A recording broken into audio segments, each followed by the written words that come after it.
Salut les amis, salut le peuple du Niger, salut le peuple de l'AES, du Kato Goman. Je vous salue et j'espère que vous vous portez bien. Il y a ben 11 ans, qui est un activiste, cyberactiviste en France, qui a donné une information qu'on a essayé de recouper pour avoir le cœur net sur ce qui se passe dans ce zone-là. Vous savez que le Togo, le Bénin, le Ghana sont les pays frontaliers. La Côte d'Ivoire, frontalier au pays de l'AES. Ah ouais. Wow. Et la France ne démord pas. La France pleure. Emmanuel Macron est considéré aujourd'hui comme un échec total parce qu'il n'a pas su maintenir sous la joute française les pays de l'AES. Mais ça nous fait rire. Comment les gens peuvent considérer Emmanuel Macron comme un mauvais président parce que c'est sur lui que les pays africains sont en train de se libérer? Non, c'est un bon président. Pour nous, Emmanuel Macron, vraiment, c'est un très bon président. Il nous montre la faiblesse dans la réflexion des élites françaises depuis longtemps. Et il montre en suffisance aussi que les Africains n'avaient pas pris conscience et n'avaient pas le courage nécessaire d'affronter ces gens-là frontalement. Aujourd'hui, la classe politique française se rend compte que la jeunesse africaine est passée autre que les dirigeants qu'elle contrôle. Parce que la France contrôle les dirigeants du Cameroun, du Congo-Brazzaville, du Gabon, du Tchad, la Côte d'Ivoire, le Sénégal, le Bénin, le Togo, que je cite là. Tous ces dirigeants-là sont contrôlés par la France. Sinon, convoquez même l'histoire récente ou ancienne de ce pays en relation avec la France. Vous allez comprendre. C'est les gens, pour la plupart, qui s'intéressent au pouvoir juste pour le pouvoir. Le bien-être de leur peuple, ça ne les intéresse pas beaucoup. Et comme ça, dans ce pays que je viens de citer, la classe politique a été infiodée, contrôlée, monnayée par la France, donc manipulée. La main qui donne, c'est cette main qui en dirige. Vous avez vu ce qui s'est passé avec l'ancien ministre des Affaires étrangères du Burkina Faso, Blaise Compaoré. Ce monsieur, c'est un danger pour ce pays, pour le Burkina Faso. Et il a été stoppé en plein vol. C'est très important, les amis. Et tous les autres là qui sont dans la distraction, qui pensent qu'ils peuvent rester à l'intérieur pour nous dire Faso d'abord, pour pouvoir déstabiliser les pays, on doit les mettre hors d'état de nuit, les amis. That is what is very, very important. Le Niger qui a réduit en silence Bazoum, le Niger qui a chassé les forces françaises, c'est une bonne chose. Hein? Le peuple s'est mobilisé pour chasser, c'est ça le mot, ce n'est pas le retrait, chasser les forces françaises au Niger. Je dis encore, you are wonderful. Yeah. A round of applause for you because I know you are wonderful. You are a people that is violent. You are a people of conviction. You are people who sees reality in every single thing you do. Now the team will talk that countryman. African youths need to get energy, give power for some of their leaders and they help them for liberate the continent. We get continent where rich, but we still be very poor. It is not correct, dear friends. Les amis, le Niger a toujours été vigilant depuis que le Comité national pour la sauvegarde de la patrie a pris les choses en main dans ce pays-là. Embargo, asphyxie, ça n'a rien changé à la résilience du peuple du Niger. Ça n'a rien changé à la détermination de la jeunesse africaine à soutenir le Niger. Ça n'a rien changé à la détermination du pays de l'AES, Alliance des États du Sahel, d'être ensemble, d'avoir cette communauté de sécurité et aussi économique qui est en train d'être actée.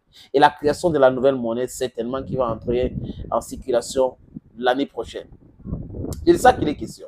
Benzen a posté quelque chose, les amis, en parlant des mercenaires que les Français ont envoyés au Togo, qui vont passer par le Togo pour entrer au Burkina Faso. Oui. Et le Niger. Donc, ces deux pays devaient être en alerte maximale. Et quand je dis ça, je ne parle pas uniquement de l'armée. Le peuple, vous avez un téléphone. Votre téléphone peut être le game changer. Vous voyez les mouvements suspects, vous appelez les militaires pour leur dire, ici, là, on a vu tel nombre de peuples, de personnes qui sont en train d'entrer dans notre territoire, ils ont avec des engins comme ça, on indique pour qu'on en finisse avec. Vous voyez un peu les amis, on les arrête. Parce que je sais que si vous donnez la bonne information, la réaction sera vite faite et rapide. Donc la jeunesse conscientisante africaine aujourd'hui doit se mettre debout pour sauver les frontières du Niger et le Burkina Faso. Parce que ce que Ibrahim Traoré est en train de faire, ce n'est pas pour Ibrahim Traoré.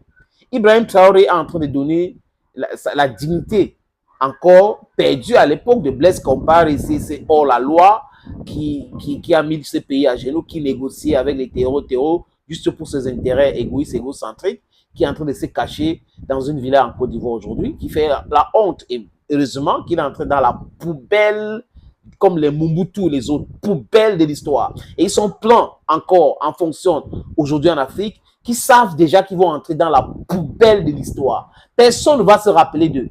Parce que tout ce qu'ils ont fait, tout ce qu'ils font concourt à ramener l'Afrique dans l'époque, à l'époque de Pierre Taillé. Oui. Les amis, cette information, j'ai dit encore que Ibrahim Traoré et Abdourahmane Tiani doivent prendre ça avec beaucoup d'intérêt. Beaucoup d'intérêt. Parce que ce que Ibrahim Traoré, par exemple, est en train de faire au terreau au Burkina Faso, c'est très bien. C'est la déstabilisation, la décapitation, les mots en sens du commandement de ce genre-là. On le trouble. À chaque fois qu'ils sont dans les bases, ils sont en train de planifier les attaques et autres.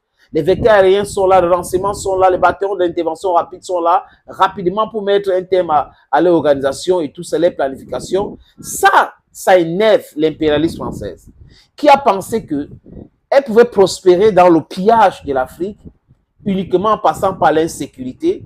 Et cette insécurité qui est faite à dessein, parce qu'avec cela, on peut mettre la pression, on peut piller tranquillement, tout en menaçant, en disant, si vous ne faites pas ça, regardez les gars, c'est nous qui sommes en train de faire tout pour que ces gars-là ne descendent pas. Les gars sont forts, les gars sont armés comme si les gars avaient des industries qui fabriquaient les armes, comme si les gars avaient le port où on déchargeait les armes là-bas, comme si les gars avaient le carburant qu'ils ont mis quelque part. Donc, on les donne les munitions, la logistique et tout, on les demande de déstabiliser, ils sont payés et on vient faire le CCA, les gouvernantes acceptent et le pillage continue et l'Afrique est maintenue dans le sous-développement. Oui, on reste les éternels consommateurs. Et là, c'est bien parce que les Occidentaux vont produire tout ce qu'ils produisent, même avec les produits chimiques, les produits qu'on appelle génétiquement, le maïs génétiquement modifié, tel génétiquement modifié, et on envoie en Afrique, nous sommes des consommateurs alors que nous avons les terres arides. Donc, ces mercenaires français qui seront au Togo aujourd'hui, je dis ça au conditionnel, mais il n'y a pas de fumée sans feu, à l'aide totale, ils doivent aussi savoir que nous sommes au courant qu'ils sont là-bas. Et ceux qui sont en train de manigancer avec eux pour aller déstabiliser davantage le Burkina et le Niger, vous voulez créer une situation de coup d'État, d'assassinat et autres, sachez que ça ne va pas prospérer. Ça ne va pas prospérer, pourquoi? Parce que l'Afrique est soudée aujourd'hui. La jeunesse africaine a compris qu'il ne faut pas compter sur les politiciens corrompus, mais il faut prendre les choses en main. Et elle a pris les choses en main aujourd'hui pour essayer de changer sa vision, changer sa situation, n'est pas rester là planifié à longueur de journée, faire quelque chose, entrer en action. Action, comme on dit en cinéma, ça tourne. C'est de ça qu'il est question. Thank you, friends. Thank you again. Stay blessed and bye-bye for now.